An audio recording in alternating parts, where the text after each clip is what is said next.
नमस्कार, अरुणाचल समाचार में आपका स्वागत है। मैं हूं दीपिका लाल। आइए बुलेटिन में सबसे पहले देखते हैं मुख्य समाचार। केंद्रीय कानून मंत्री किरण रिजिजू ने ईटानगर स्थित Dorji Khandu indoor badminton stadium में South Asian youth table tennis championship 2023 का किया उद्घाटन। 17 मई तक चलने वाले इस चैंपियनशिप में 6 देशों भारत, भूटान, बांग्लादेश, मालदीव, नेपाल और श्रीलंका की टीमें ले रही हैं हिस्सा। भारत के पहले वाइब्रेंट विलेज हिबिथो में यूनिवर्सल सर्विस ऑब्लिगेशन फंड से 4G टेलीकॉम सेवाएं हुई शुरू। मुख्यमंत्री पेमा खांडू ने कहा, हाई स्पीड टेलीकॉम सर्विसेज से बॉर्डर एरियाज में सिमलेस कनेक्टिविटी सुनिश्चित होने से लोगों को आसानी से सूचनाएं होंगी उपलब्ध और बढ़ेंगे आजीविका के अवसर। मुख्यमंत्री पेमा खांडू अपने मंत्रिमंडल के सहयोगियों वांगकी लोवांग और आलो लिबांग के साथ गुजरात के दौरे पर। केवड़िया में अरुणाचल के विभिन्न सामुदायिक संगठनों के 50 सदस्यीय प्रतिनिधि मंडल के साथ स्टैचू ऑफ यूनिटी का किया दर्शन और नर्मदा नदी के किनारे आरती में लिया हिस्सा। केंद्रीय कानून मंत्री किरण रिजिजू ने आज ईटानगर स्थित Dorji Khandu indoor badminton stadium में South Asian youth table tennis championship 2023 का उद्घाटन किया। 17 मई तक चलने वाले इस चैंपियनशिप में 6 देशों भारत, भूटान, बांग्लादेश, मालदीव, नेपाल और श्रीलंका की टीमें हिस्सा ले रही हैं। इस चैंपियनशिप में क्वालिफाई करने वाली टीमें आगामी जुलाई महीने में कतर की राजधानी दोहा में आयोजित होने वाली एशियन यूथ चैंपियनशिप में हिस्सा लेंगी। उद्घाटन कार्यक्रम के दौरान राज्य के खेल मंत्री मामा नातुंग, मुख्य सचिव Dharmendra, table tennis federation of India के पदाधिकारी सहित कई अन्य लोग मौजूद थे। कार्यक्रम को संबोधित करते हुए केंद्रीय कानून मंत्री किरण रिजिजू ने कहा कि इस चैंपियनशिप में हिस्सा ले रहे कई खिलाड़ी विश्व स्तर पर टेबल टेनिस खेल चुके हैं और उन्हें उम्मीद है कि आने वाले समय में अरुणाचल प्रदेश के भी टेबल टेनिस खिलाड़ी नेशनल और इंटरनेशनल लेवल पर खेलकर राज्य का नाम रोशन करेंगे।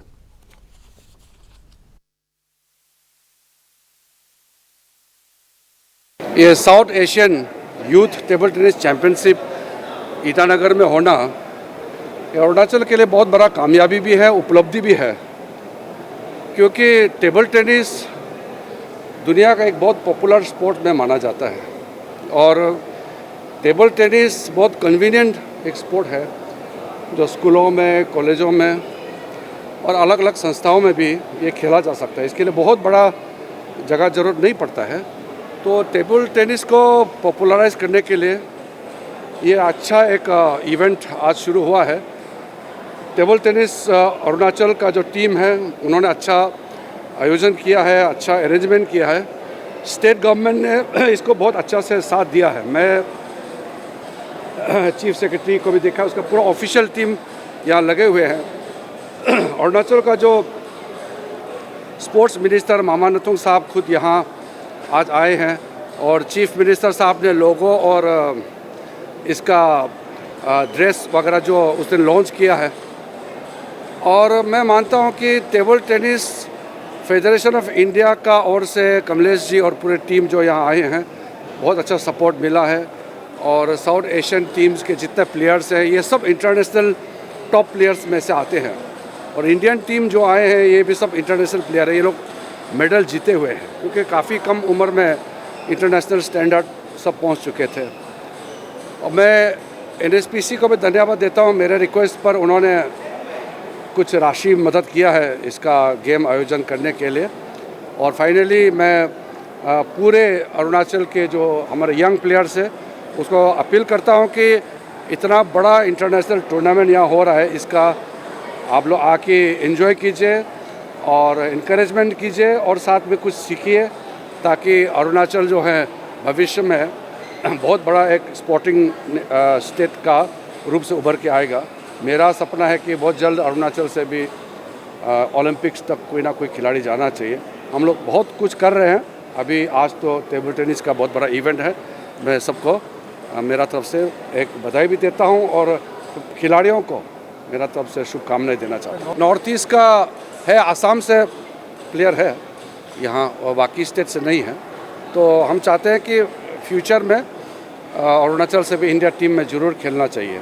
तो उसके लिए तैयारी चल रहे हैं और जिस तरीके से प्रिपरेशन चल रहा है मैं देखता हूँ अगले 5-6 साल तक में अरुणाचल से सिर्फ टेबल टेनिस नहीं, कई स्पोर्ट्स में इंडिया टीम को रिप्रेजेंट कर सकता है। तो अभी सारा बना हुआ है, अभी तो शुरुआत हुआ है, अभी इंफ्रास्ट्रक्चर सब खड़ा हुआ है।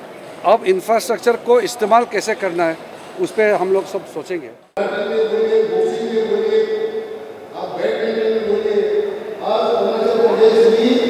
कोई भी खेल में कमी नहीं है कि अगर टीम अरुणाचल लीडर्स को माननीय प्रेमा गांधी के नेतृत्व में अब अरुणाचल प्रदेश कोई प्रदेश से कम नहीं है कि हम बदल ला रहे हैं इंफ्रास्ट्रक्चर। आज अपने हम खेलो इंडिया में बोल रहे हैं, इस गेम में बोलिए, आज नॉर्थ ईस्ट में पिछले कभी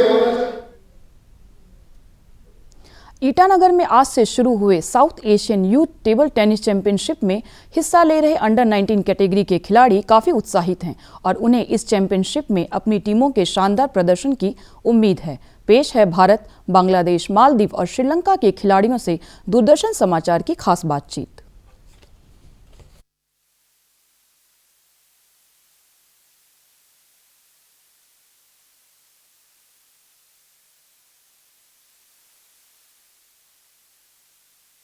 last time south Asian games में मेरा ट्रिपल क्राउन आया था, एक्चुअली इंडिविजुअल्स, टीम्स और डबल्स में। मैं और सुहाना सैनी, मेरी एक को प्लेयर, हम दोनों थे जिनने 3 गोल्ड मेडल लाए थे टीम से, बाकी सब लोग को 2-2 मिले थे। और फिर इससे मेरा पहला डेब्यू 2022 में था ट्यूनीशिया में, उसमें मुझे अंडर 15 का क्राउन मिला था और अंडर 17 में फाइनलिस्ट थी मैं सुहाना से ही हारी थी। और उसके बाद वो साल में मैंने 8 इंटरनेशनल खेले थे और 5 मुझे टाइटल मिले, 5 टाइटल मेरे हाथ में थे। और फिर I even represented India world championships में, जो ट्यूनीशिया में ही था। उसके बाद वहाँ पे अच्छा परफॉर्मेंस था मेरा। मैं चाइनीज़ प्लेयर से हारी, but it was a good year for me and it is good like. और ये सारा भी साउथ एशियन तो अच्छा लग रहा है, अच्छा एक्सपीरियंस भी मिल रहा है। जितने टूर्नामेंट्स खेलेंगे उतना अच्छा है हमारे लिए, इसलिए तो अगर इस चैम्पियनशिप में आप क्वालिफाई करते हैं तो आगे क्या प्रोस्पेक्ट्स? आगे एशियन चैम्पियनशिप रहेगा, उसके लिए टॉप 20 आई गेस अलाउड है वर्ल्ड में। और मेरा भी करंट वर्ल्ड रैंक 9 है अंडर 15 में, so I guess I will be qualified through this also and world ranking also. I am feeling very happy. Last year I also participated in this game and gold medal in teams event. This is my second time participating in South Asian Junior and Cadet. Last time when it was held in Maldives, we got 3 bronze. And this is my 4th international tournament. I'm very excited. I think we've prepared well for the tournament and I think we can give a good fight against all the other countries. Yeah, this is my first South Asian, but I think it's going to be my best. Yeah, hopefully we do our best and hope other teams of other countries also do their best. It's going to be a good tournament, I think. Last year we got a silver medal, so this year we have practiced well with our team and our coach is supported us well. So I think we can go to victory and get a gold. Bharat के पहले vibrant village Kibithu में universal service obligation fund से 4G telecom सेवाएं शुरू हो गई हैं। मुख्यमंत्री पेमा खांडू ने अपने एक ट्वीट में कहा है कि प्रधानमंत्री नरेंद्र मोदी के विजन के अनुरूप वाइब्रेंट विलेज प्रोग्राम के तहत बॉर्डर एरियाज में आधारभूत सुविधाओं का तेजी से विकास हो रहा है। उन्होंने कहा कि हाई स्पीड टेलीकॉम सर्विसेज से बॉर्डर एरियाज में सिमलेस कनेक्टिविटी सुनिश्चित होने से लोगों को आसानी से सूचनाएं उपलब्ध होंगी और स्थानीय लोगों के लिए आजीविका के अवसर बढ़ेंगे। मुख्यमंत्री ने गुजरात से वीडियो कॉल के जरिए वाइब्रेंट विलेज किबिथू के एक नागरिक से बातचीत की। उप मुख्यमंत्री चाउना मेन ने भी राज्य के सुदूर सीमावर्ती गांव किबिथू में 4G नेटवर्क की लॉन्चिंग को विकास के क्षेत्र में ऐतिहासिक उपलब्धि करार दिया है। नमस्ते ji. Good afternoon. Good afternoon. Yeah. Thank you so much. Thank you so much, sir. आपका कंसिडरेशन सर, सेंट्रल गवर्नमेंट का, स्टेट गवर्नमेंट का आता था आपका लीडरशिप में सर। आप देखिए सर, हम लोग सक्सेसफुली ये किबिथू का और 4G कनेक्टिविटी आज सक्सेसफुली कमीशन हुआ है। Good evening sir, how are you? या गुड इवनिंग। गुड इवनिंग जी, नमस्कार। How are you? I'm good sir. Thanks a lot and heartiest congratulations to you also sir. तो बहुत खुशी का बात है हम सब के लिए कि आज किबिथू जो हमारा जो पहला गांव है, द फर्स्ट विलेज जो अपना अंजाव सेक्टर का, वहां पे अभी 4G का कनेक्शन हो गया है। तो आप देखिए कि अभी अंजाव अपना सबसे ईस्टर्न मोस्ट वहां पे है, जहां पे वो डोंग एरिया है, फर्स्ट सनराइज जहां पे होता है। और अभी मैं गुजरात में हूँ। गुजरात में यहाँ पे स्टैच्यू ऑफ यूनिटी में अपना अरुणाचल प्रदेश का जितने भी जो कम्युनिटी बेस्ड ऑर्गेनाइजेशंस का मेंबर के साथ में यहाँ स्टैच्यू ऑफ यूनिटी में आया हुआ है। And we must thank honourable prime minister, जिनका विजन के कारण से आज ये कनेक्टिविटी जो हम लोगों को जो उपलब्ध मिला है। हमारे ओर से वहाँ का पूरा जनता को बहुत बहुत बधाई दे देना, ठीक है। अरुणाचल प्रदेश के मुख्यमंत्री पेमा खांडू अपने मंत्रिमंडल के सहयोगियों वांगकी लोवांग और आलो लिबांग के साथ गुजरात के दौरे पर हैं। मुख्यमंत्री ने शनिवार को नर्मदा रिवर बेसिन और सरदार सरोवर डैम पर बने स्टैचू ऑफ यूनिटी का भ्रमण किया। अपने एक ट्वीट में श्री खांडू ने कहा है कि statue of unity Bharat Ratna Sardar Vallabh भाई पटेल की अद्भुत नेतृत्व क्षमता और महान नेता की छवि को याद दिलाता है। स्टैचू ऑफ यूनिटी के दर्शन के लिए अरुणाचल प्रदेश के विभिन्न सामुदायिक संगठनों का 50 सदस्यीय प्रतिनिधिमंडल भी मौजूद था।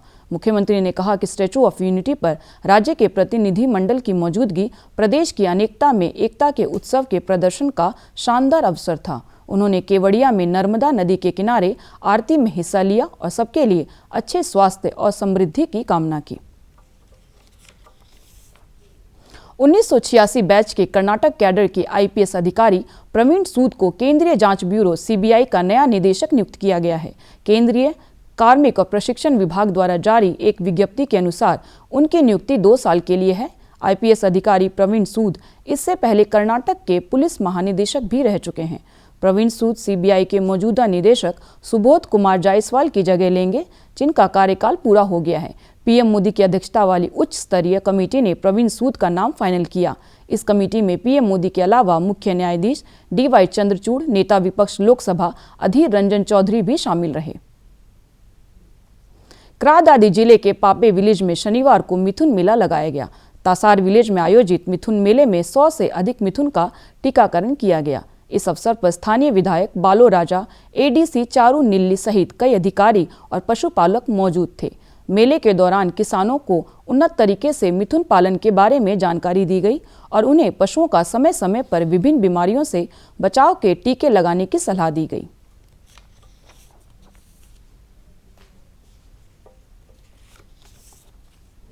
खादी एवं ग्रामोद्योग आयोग KVIC के चेयरमैन मनोज कुमार ने प्रधानमंत्री श्री नरेंद्र मोदी के आत्मनिर्भर भारत और लोकल से ग्लोबल अभियान को पूर्वोत्तर राज्यों के सुदूर गांवों तक पहुंचाने के प्रयास में हाल ही में अरुणाचल प्रदेश और असम का दौरा किया और खादी एवं ग्रामोद्योग विकास योजना से संबंधित गतिविधियों की समीक्षा की। 8 मई से 13 मई के अपने प्रवास के दौरान उन्होंने अरुणाचल प्रदेश में चल रही प्रधानमंत्री रोजगार सृजन कार्यक्रम के लाभार्थियों से संवाद भी किया। KVIC के चेयरमैन मनोज कुमार ने शुक्रवार को तवांग में PMEGP जागरूकता शिविर में लाभार्थियों से बातचीत की और उनसे सरकार की योजनाओं का लाभ उठाकर आत्मनिर्भर बनने का आह्वान किया। उन्होंने तवांग में KVIC ईटानगर का उप कार्यालय खोलने की भी घोषणा की। तवांग के लोग बहुत समय से यहां कार्यालय खोलने की मांग कर रहे थे। तवांग में KVIC का उप कार्यालय खुलने के बाद स्थानीय युवाओं को रोजगार के अवसर मिलेंगे। दुनिया भर के तमाम देशों में आज मदर्स डे मनाया जा रहा है। यह दिन हर माँ को समर्पित है। हर साल मई माह के दूसरे रविवार को मदर्स डे मनाते हैं और इस दिन बच्चे अपनी माँ को तोहफे देकर उनसे प्यार भरी बातें करके यह महसूस कराने की कोशिश करते हैं कि बच्चे के जीवन में माँ का स्थान कितना ऊंचा है।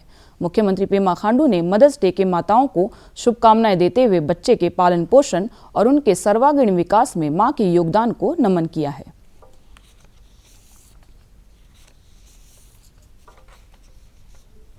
क्रादादी जिले में सड़क, शिक्षा और स्वास्थ्य क्षेत्र में आधारभूत सुविधाओं का तेजी से विकास हो रहा है। जिला अस्पताल पालिन के चिकित्सकों और स्वास्थ्य कर्मियों के लिए आवासीय सुविधा से जुड़ी परियोजनाओं पर कार्य तेजी से चल रहा है। इस परियोजना के पूरा होने से स्वास्थ्य कर्मियों के लिए सरकारी क्वार्टर की मांग पूरी होगी और इससे उनका मनोबल बढ़ेगा।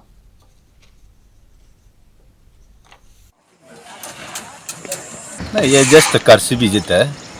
ये मोदी डिस्ट्रिक्ट हॉस्पिटल का जितना इसका पोर्टर है इसमें ये 5 करोड़ का प्रोजेक्ट है। हमारा राजा साहब का नेतृत्व में वो काम कर रहा है। ये जो जोरूंग है और हमारा तसर का अंदर में आता है। ये तसर हम लोग सोसाइटी लोग हम लोग जितना ये ज़मीन को डोनेट किया है 50-60 का आदमी का ये कैपेसिटी है।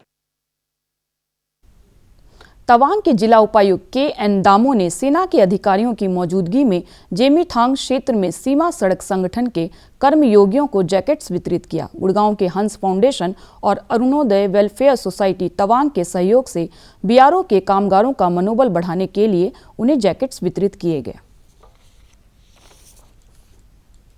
नामसाई जिले के लाथाओ विलेज में सस्टेनेबल एग्रीकल्चर स्कीम के तहत पंचायती राज विभाग द्वारा स्थानीय लोगों को अरेकानट, कोकोआ, सिनेमोन, माल्टा, मौसम्बी और बनाना की बागवानी के लिए पौधे वितरित किए गए। जिला प्रशासन, नाबार्ड, नोसाप और Arunachal state rural livelihood mission द्वारा राज्य को हरा भरा बनाए रखने और सतत आय के लिए लोगों को बागवानी के लिए प्रोत्साहित किया गया।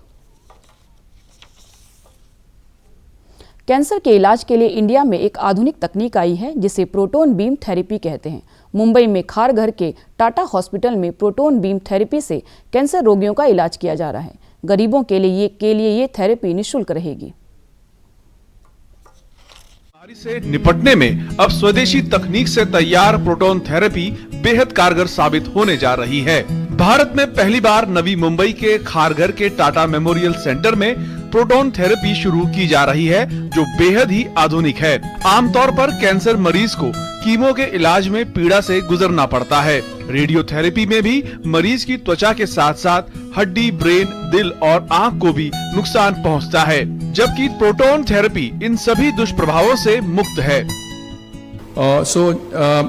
इसमें सबसे इम्पोर्टेंट चीज ये है कि प्रोटॉन थेरेपी का फायदा जब हम कन्वेंशनल जो स्टैंडर्ड रेडियोथेरेपी से करते हैं, तो इसमें सबसे बड़ा फायदा ये है कि जो हम ट्यूमर को रेडिएट करते हैं कैंसर सेल्स को किल करने के लिए, इसमें प्रोटॉन थेरेपी के थ्रू जो सराउंडिंग नॉर्मल टिश्यूज हैं जहां कोई ट्यूमर नहीं है, उनको हम सबसे बढ़िया तरीके से बचा सकते हैं।